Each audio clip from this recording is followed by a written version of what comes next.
Jeannette Kabila s'est plaint en disant que les policiers ils n'ont pas assez de salaires, donc ils n'ont pas beaucoup d'argent en termes de salaires et qu'il fallait arranger. Et pendant 20 ans, qu'est-ce qu'ils ont fait? Parce qu'ils étaient au pouvoir pendant 20 ans. Vous voulez donner des leçons à qui? Pendant 20 ans, qu'est-ce que vous avez fait? Vous étiez au pouvoir pendant 20 ans, donc vous étiez incapable. Si vous étiez incapable, alors laissez le temps à Félix Tshisekedi, on va vous montrer ce qu'on peut faire. Pendant 20 ans, vous n'avez rien fait. Mais le président est allé plus loin sur nos infirmiers, le travail qui est fait, et encourager, appeler à l'unité nationale, raviver la dignité du Congolais, que nous sommes un peuple grand. Et nous, notre destinée, c'est être un peuple grand, un peuple fort. Et tracer l'avenir. Et le président, j'ai beaucoup apprécié qu'il ait insisté sur l'état de droit et la justice. Et je reprends les mots, il a dit, l'état de droit est pour une nation ce que le sang est pour le corps humain. C'est-à-dire, s'il n'y a pas état de droit, on ne sait pas construire une nation. Mais quand il dit, par exemple, qu'il ne va pas fouiller dans les passés. Mais il a raison, justement, ce n'est pas son travail de fouiller dans le passé, c'est le travail de la justice. Donc on espère quand même qu'on peut on ne peut pas faire de Félix Tshisekedi, il l'avait dit lui-même, je ne veux pas qu'on fasse de moi un dictateur. C'est la justice qui a commencé. C'est pourquoi il a parlé de Boukangalonzo, non? C'est la justice qui doit dire où est parti l'argent de Boukangalonzo. Et voilà nos amis, c'est là, on risque de demander l'argent, le compte pour Boukangalonzo.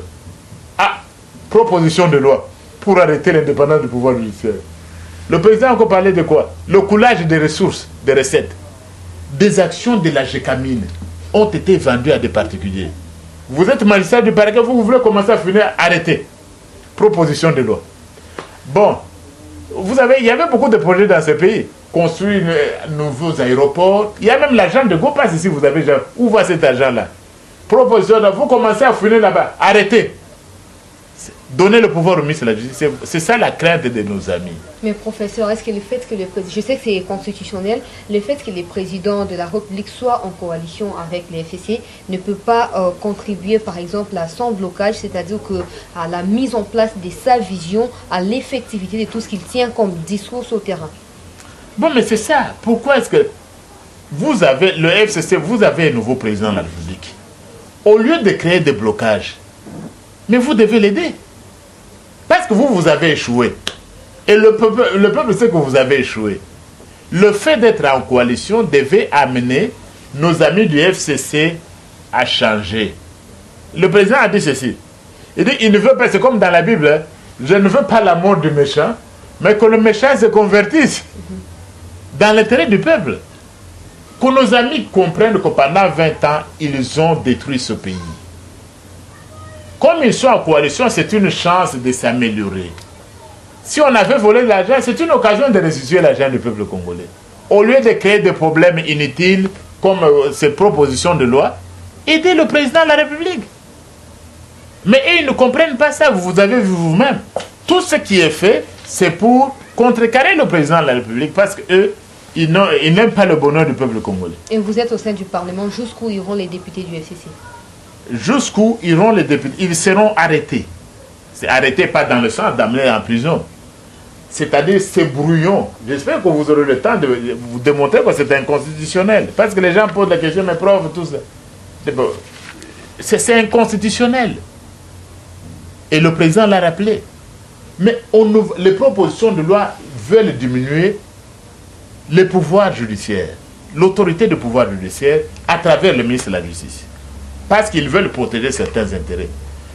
Jusqu'où ils diront, mais notre peuple n'acceptera pas. Vous faites partie du peuple, n'est-ce pas?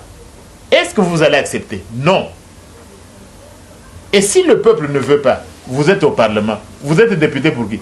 Vous n'êtes pas député pour votre femme, vous n'êtes pas député pour vos enfants, vous êtes député pour le peuple.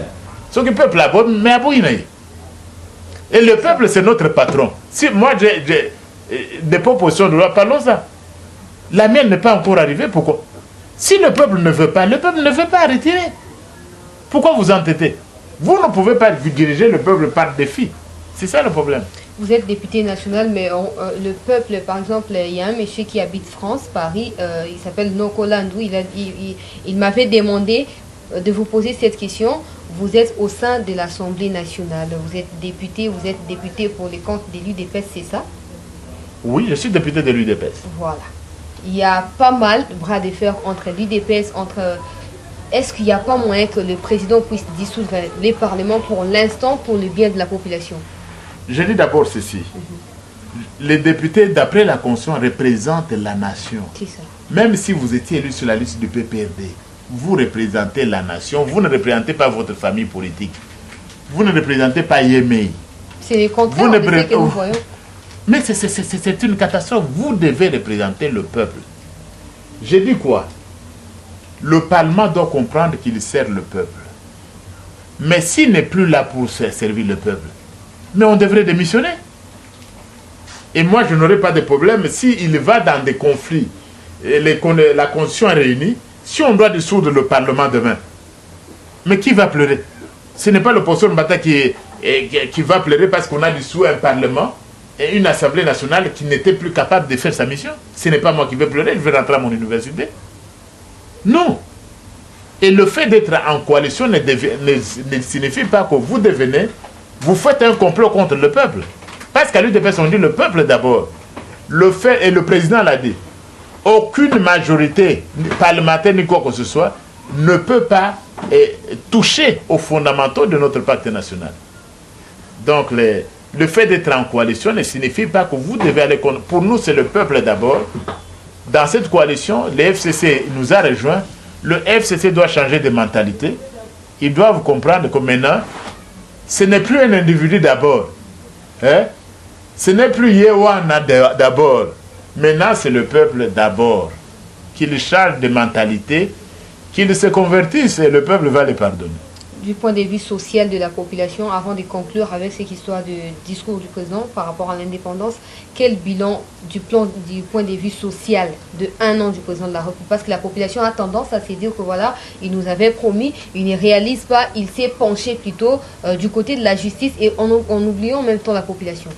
Mais la justice ne peut pas être oubliée, madame.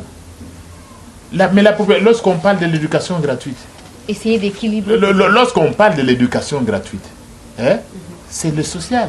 Ce sont les enfants. Il a parlé des infrastructures, de certaines routes qui ont été faites. Il a parlé de la santé. Mais on doit aussi se dire la vérité. Dans 1 an, qu'est-ce que vous pouvez faire lorsque vous trouvez un pays détruit? Et surtout que vous êtes obligé par la Constitution à vivre, à être en coalition. Le président Félix Tshisekedi n'est pas en coalition de sa propre volonté. Ce n'est pas de gaieté de cœur. C'est parce que la majorité qui s'est retrouvée après le résultat de la CENI a donné le FCC. Ce n'est pas de gaieté de cœur.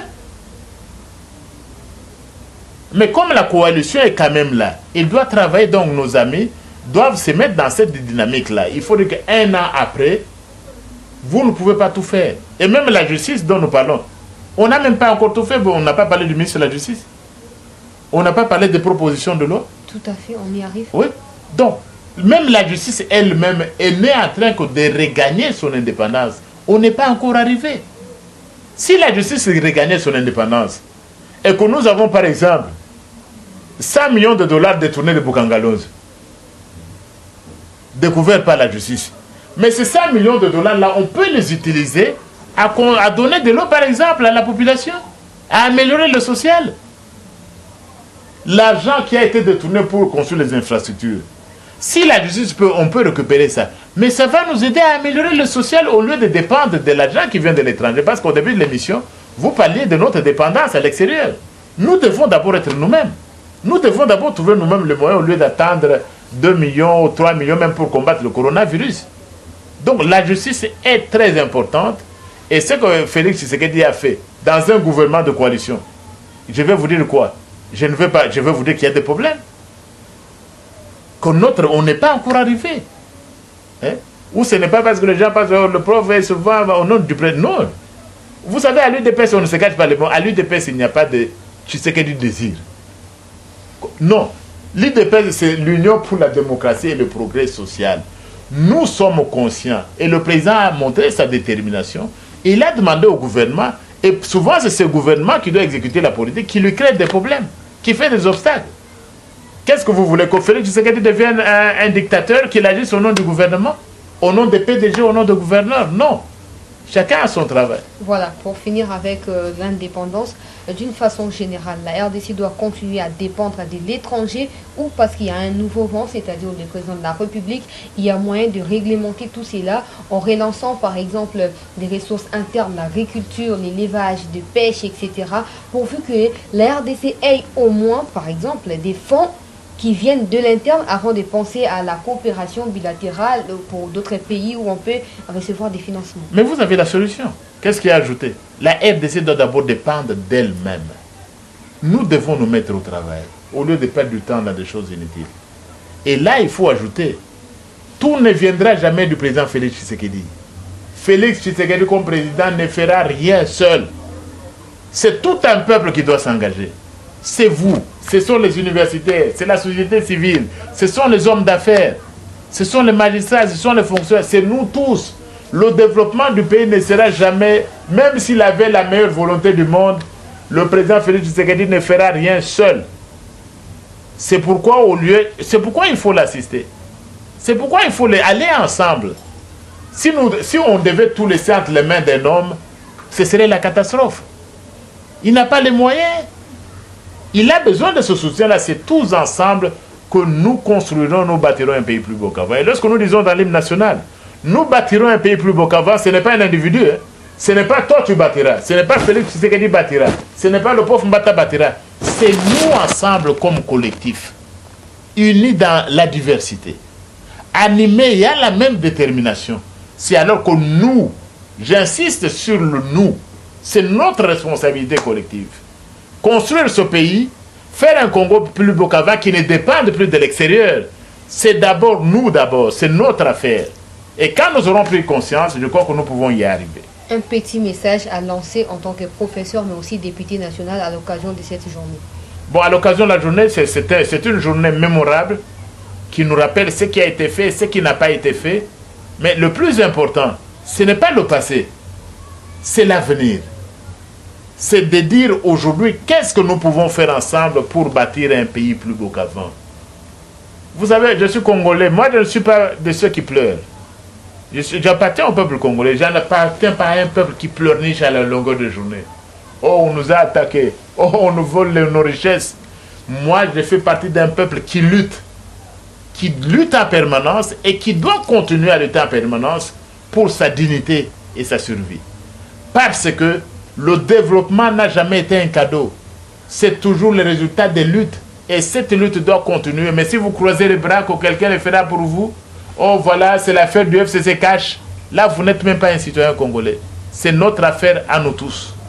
Donc, j'appartiens à un peuple qui lutte et qui continue à lutter. Voilà, le message il est clair, il est passé. Saisissez-les, vous qui êtes concernés. Parlons cette fois de la justice ou de l'état des droits. Vous êtes constitutionnaliste de votre métier ou de votre fonction, ou praticien plutôt de la constitution ou des lois.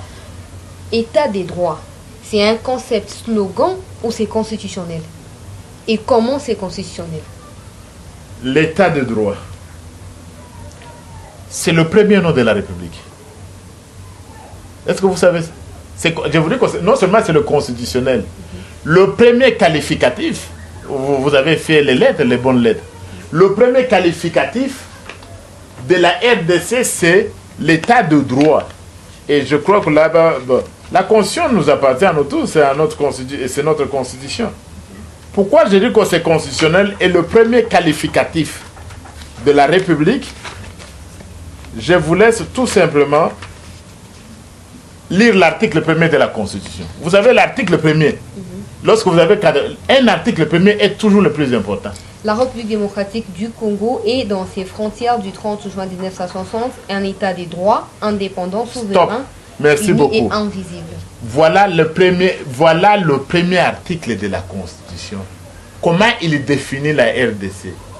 Dans ses frontières au 30 juin 60, et nous nous souvenons aujourd'hui de l'indépendance, elle est quoi? Un état de droit. C'est pourquoi le président de la République a insisté sur l'état de droit. C'est pourquoi les gens ne doivent pas minimiser l'état de droit. Pourquoi l'état de droit? Mais c'est ce qu'ils ont fait sur le premier article. Vous avez vu, c'est le premier article, le tout premier. C'est que notre peuple a voulu. La RDC dans ses frontières au 30 juin, nous sommes le 30 juin, et un état de droit. C'est constitutionnel. C'est pour vous montrer toute l'importance que ça donne. Et non seulement ça, vous avez vu, c'est le constituant lui-même. Et au début de la Constitution, vous avez toujours ce qu'on appelle le préambule. C'est-à-dire le début de la Constitution. Là où le peuple congolais se prononce. Lisez-moi, veuillez lire les deux premiers. Nous, peuple.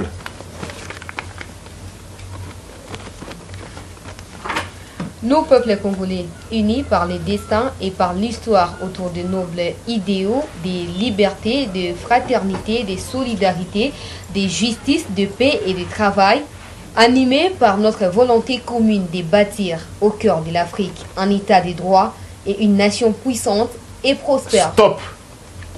C'est le troisième préambule. Nous, peuple congolais, animés par notre volonté de bâtir au cœur de l'Afrique. Bâtir quoi? Un état de droit. Un état de droit. Mais pourquoi ça apparaît extraordinaire en ces moments? Demandez à ceux chez qui ça apparaît extraordinaire. Parce que ce n'est pas dans leur DNA. Vous venez de le voir. C'est l'article premier et nous, animés par la volonté. Tshisekedi n'invente rien, Félix Tshisekedi, le président de la République. Animés par la volonté de bâtir un état de droit et une nation puissante et prospère au cœur de l'Afrique. C'est-à-dire quoi? Un état de droit et une nation puissante et prospère. Nous, peuple congolais, nous avons trouvé quoi? Il ne peut pas y avoir de nation puissante et prospère sans un état de droit. Mais c'est aussi simple. C'est quoi au juste les contenus d'un état de droit? Le contenu d'un état de droit, c'est l'état de droit, dans des mots assez simples. Moi je dirais, c'est l'état du peuple tout entier. C'est l'état dans lequel tout le monde est soumis à la loi et à la loi voulue par le peuple. Pas par la loi que vous allez faire toutes vos 3 propositions, 5 propositions de loi. Je ne vais pas reculer, je vais aller jusqu'au bout. Non. L'état de droit, c'est un état dans lequel tout le monde est soumis à la loi comme volonté du peuple souverain. Et la loi, tout le monde, que vous soyez président de la République, ministre, député, je suis heureux que le président Félix Tshisekedi est en train de faire cela. C'était bien heureux de voir un ministre de la Justice dans une fourgonnette. Dans une fourgonnette de la police. Pour la première fois dans ce pays. Mais la plupart des gens pensaient qu'il allait être arrêté, c'est qu'il n'est pas. C'est ça l'état de droit. C'est ça l'état de droit. Il n'a pas été... Mais s'il a été relâché, il est rentré. Je sais qu'il a été arrêté. C'est qu'il était, il était arrêté. Et puis demain, il sera là encore une fois. Vous voyez, je voudrais signaler ceci. Un peuple doit toujours célébrer les victoires qu'il rencontre. Les Congolais, vous connaissez leur problème. Ils remportent une victoire. Au lieu de célébrer la victoire, ils sont déjà dans le lendemain. Mais un ministre de la Justice qui est convoqué par le parquet et amené par la police, vous avez déjà vu ça depuis 20 ans? Sous l'ancien régime, vous l'avez vu, un ministre de la Justice. C'est comme ça que Mme Janine Mabunda vous interpelle en disant que nous ne sommes pas dans la République des juges. Non, non, d'abord, vous parlez de termes juridiques. Il faut que est-ce que le CES est même ce que c'est qu'une République des juges? Donc, ne nous amenez pas dans des termes assez complets. Ce sont des termes juridiques. Vous parlez à un constitutionnaliste. Lorsque vous parlez République des juges, vous savez ce que c'est une République des juges? Veuillez expliquer, parce qu'elle est collègue à vous au niveau de l'Assemblée nationale. Non, mais ici, je parle surtout comme professeur des universités. Ce n'est pas ma collègue. Ce n'est pas ma collègue. Donc, ça, ce sont des questions de droit. Je ne veux pas engager la présidente de l'Assemblée. C'est la présidente de mon Assemblée, l'Assemblée nationale. Mais ici, les questions de l'état de droit, ce n'est pas...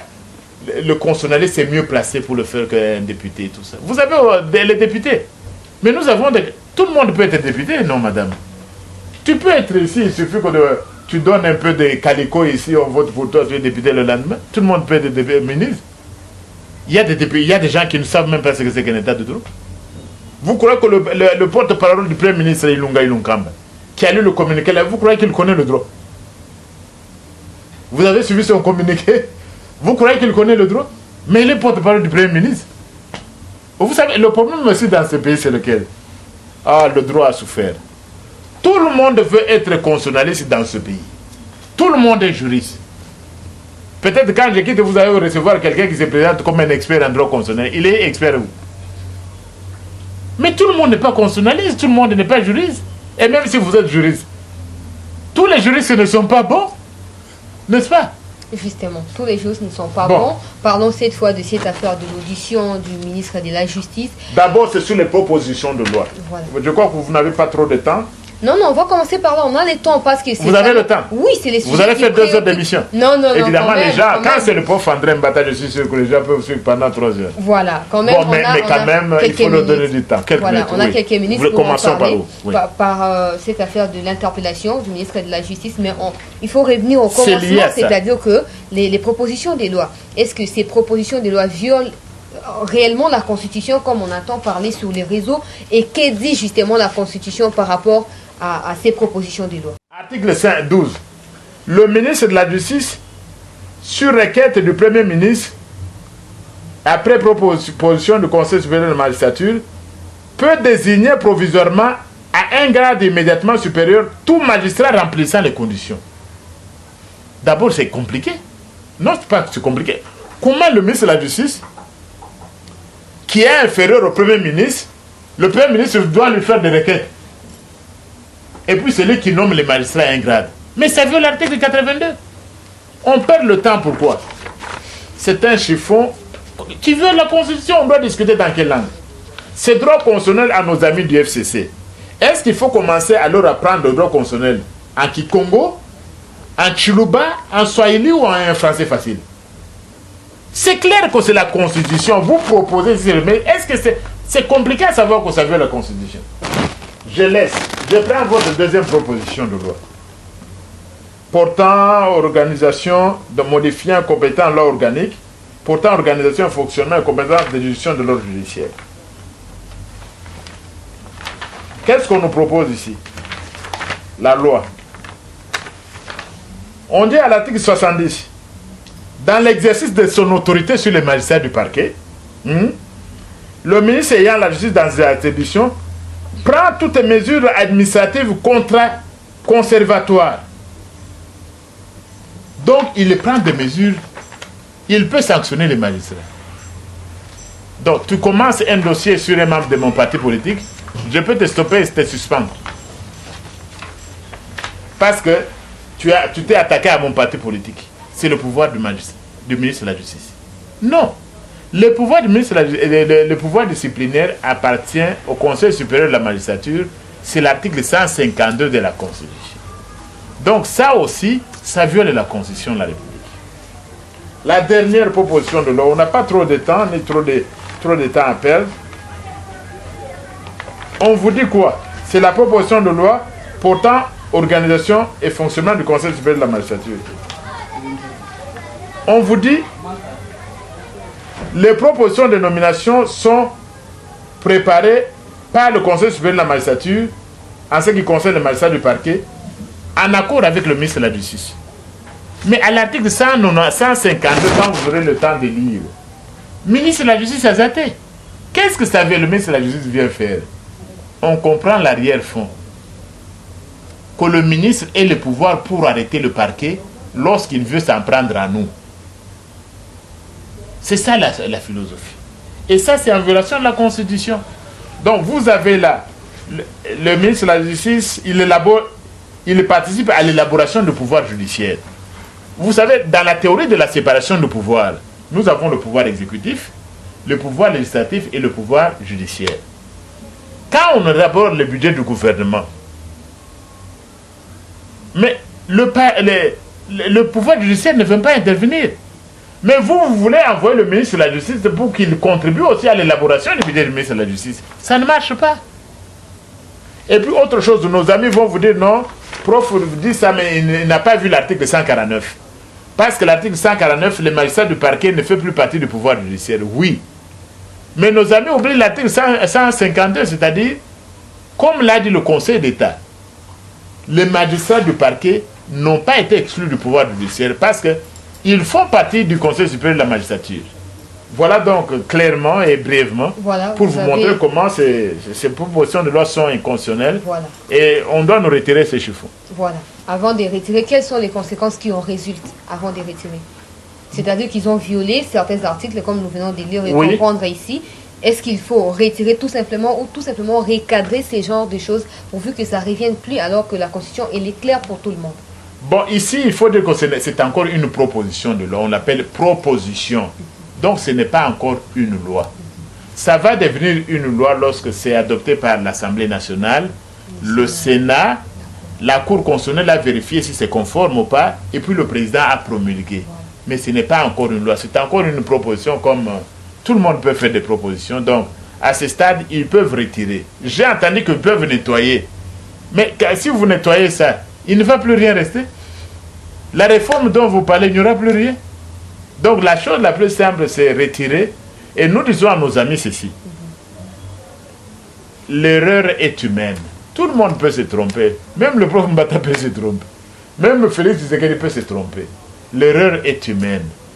Mais c'est persévérer dans l'erreur qui est diabolique. Le peuple n'en veut pas. Ce n'est pas une priorité. Je suis député national. Est-ce qu'au Maniema, on t'a dit que c'est une priorité? Pendant que Batobazo Koufa Nanzala, priorité Oya ko diminuer le pouvoir judiciaire. Est-ce qu'en Banzangungu, on t'a dit que priorité n'a pas en Banzangungu, Mikolo, il y a coronavirus, et Zalinde, qu'on diminue le pouvoir judiciaire? Est-ce que Nabando Nukuna na Kikwit, population n'a pas que na ere en Zalabazo, Futabatote, priorité n'a pas au diminuer le pouvoir judiciaire? Non. Justement, professeur, qu'est-ce qui est caché? Je sais que c'est encore des propositions, c'est pas encore validé ou atteint différentes étapes avant d'être promulgué. Qu'est-ce qui est caché? Pendant que les présidents veulent prôner l'état des droits, veulent restaurer la justice du pays, eux, ils sont là pour proposer ces genres de... Le FCC a peur. C'est ça ce qui est caché. Ils ont peur, une peur terrible. Qu'après l'affaire de 100 jours, et Koko et la Bango, alors il faut, ministre de la Justice, arrêter Bango avant. Est-ce que c'est difficile à comprendre? C'est la peur. C'est ça la peur. Alors nous disons, nous avons accepté l'état de droit. Si vous êtes en coalition, mais vous avez aussi accepté de servir le peuple d'abord. Et si vous avez pris les biens de l'État, et je reviens, Félix Tshisekedi, le président l'a dit, il ne veut pas la mort du pécheur, mais qu'il se convertisse. Voilà, ces propositions de loi ont abouti à faux et usage de faux commis par le ministre de la Justice, chose qui a été révélée au cours de la réunion, c'est-à-dire le Conseil des ministres de la semaine dernière. Et est-ce que la réaction du président a été dite par rapport à ces actes où les présidents tout simplement avaient arrêté la réunion? Bon, d'abord, moi, je ne suis pas membre du gouvernement.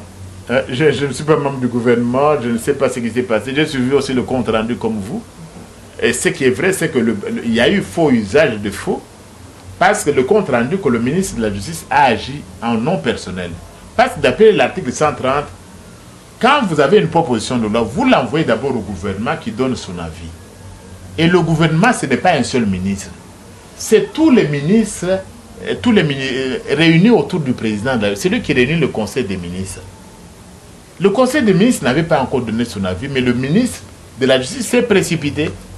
Et je comprends peut-être que les 3 propositions de loi ici, peut-être elles ont été écrites dans son cabinet. Peut-être.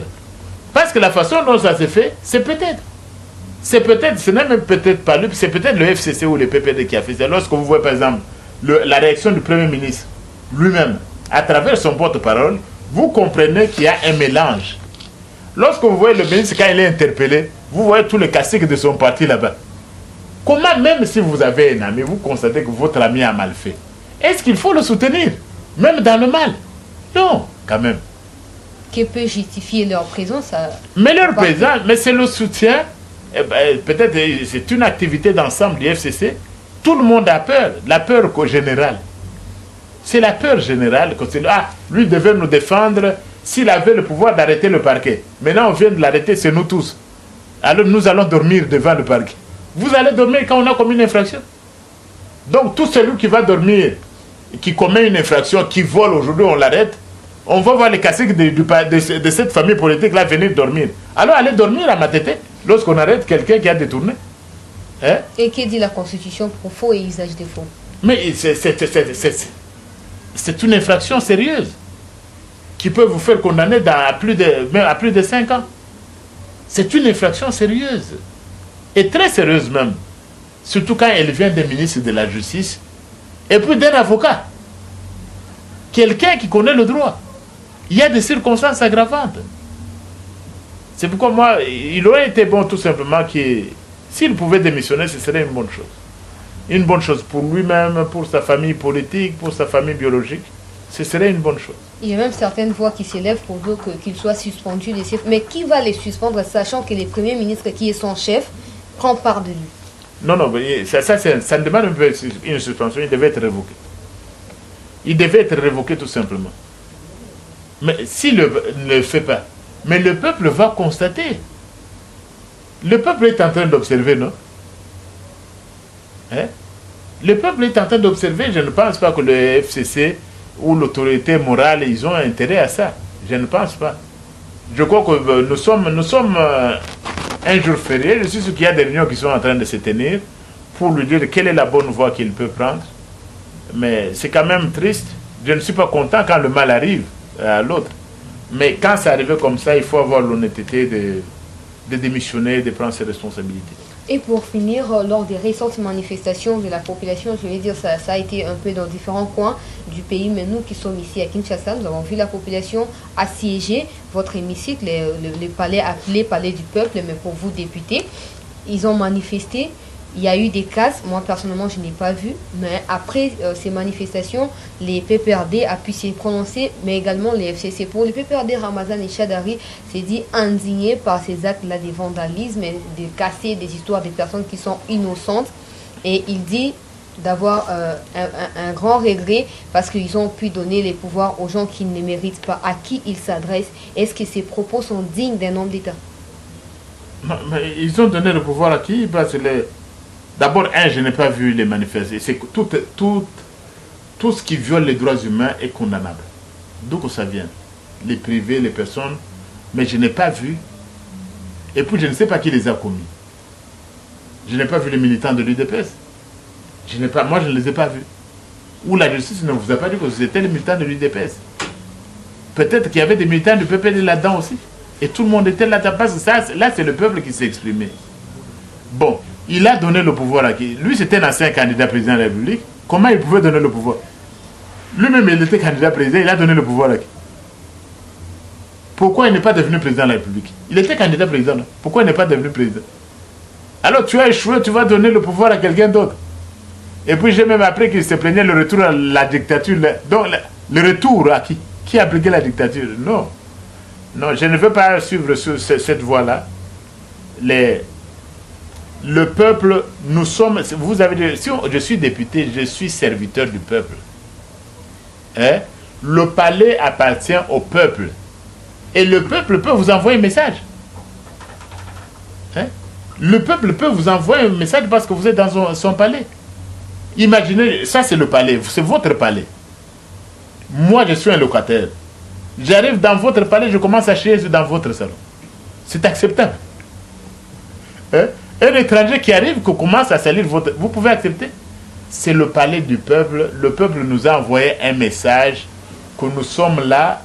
Lorsque nous faisons des propositions de loi, ça doit être dans son intérêt, pas dans notre propre intérêt. Et pour servir ses préoccupations essentielles. Le peuple a montré qu'actuellement, il a besoin d'une justice indépendante. Le peuple soutient la justice. C'est ce que le peuple a fait. Et il n'a fait que son devoir de nous rappeler à notre mission de serviteur du peuple.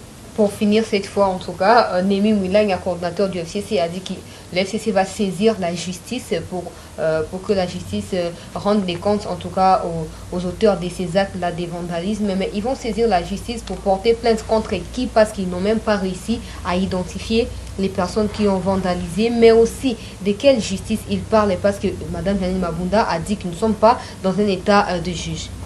Posez la question à Némi Mouilanga, il va vous répondre. Il va vous répondre. C'est à lui de vous répondre, tout comme nous attendons beaucoup de choses. On a dit même que le Premier ministre va démissionner, tout ça, nous attendons la démission. Alors, il a dit qu'ils vont saisir la justice, c'est qu'ils ont confiance dans la justice. Ouais? Ils ont confiance dans la justice, dans un état de droit. Alors, ça fait quand même plusieurs jours. Il faut lui poser la question. Voilà tout, professeur, l'occasion pour vous de nous dire votre dernier mot par rapport à cette émission. Non, je tenais à être là, ça a pris du temps, mais il fallait vous encourager. Même si je ne peux pas vous encourager financièrement et matériellement. Et je crois que le moral, c'est le plus important. Vous dire de tenir bon. Parce que vous savez, le moral, c'est le plus important. les valeurs, ce sont des choses les plus importantes. Et je suis devenu ce que je suis devenu moi. Je ne sais même pas encore si je suis devenu quelqu'un. Mais là où je suis arrivé à cause de la détermination, les valeurs et les principes. Et la détermination, quand vous voulez, si vous voulez quelque chose, vous êtes déterminé dans le travail, vous pouvez y arriver. Donc c'est la fête de l'indépendance. C'était ici, en dehors de tout cela, c'est que nous puissions prendre conscience. Le peuple souverain, et j'apprécie que le président de la République, Félix Tshisekedi, est revenu sur cette détermination-là. Il était assez ferme. Il y a des choses sur lesquelles on ne va pas transiger. Et la première de ces choses, c'est l'état de droit. Et vraiment, la première de ces choses, c'est servir le peuple et le peuple d'abord. Merci d'avoir accepté de répondre à nos questions. Merci à vous tous qui nous avez suivis à travers cette série de questions-réponses. Merci également à Moura qui m'accompagnait dans la réalisation derrière la caméra. Je vous retrouve à bientôt. Eshima, votre magazine qui bat au rythme de l'actualité. Retrouvez la nouvelle édition. Exclusivité, l'an 1 de Basseyane Nanga. Métamorphose et décollage de la province du Haut-Ouélé. À la manœuvre, Christophe Nanga. Avec abnégation et patriotisme, les gouverneurs Basseyane est déterminé à lancer la province du Haut-Ouélé sur la voie du développement intégré. Interview, prise en charge des malades, la maîtrise de la propagation du coronavirus. Docteur Eteni répond à toutes les questions. Économie, la baisse des prix, les combats permanents d'Acacia, Bandou Bola. Dossier Eshima, mécanisme national des suivis historiques et réalisations. Focus, Sele Yalagouli propose des nouveaux paradigmes de développement indispensables à la relance de l'économie. Nation, championne du social, Agnès Mouad Nawej et la CNSS offrent $1 million dans la lutte contre la pandémie Covid-19. Moussa Mondo sensibilise et prend en charge des personnes vulnérables. Parité, Olive Lembe Kabila, modèle de générosité et d'entrepreneuriat féminin. Afrique, un déconfinement aux multiples facettes. Retrouvez l'intégralité du magazine Eshima dans les kiosques. Eshima Magazine, un nouveau standard d'information.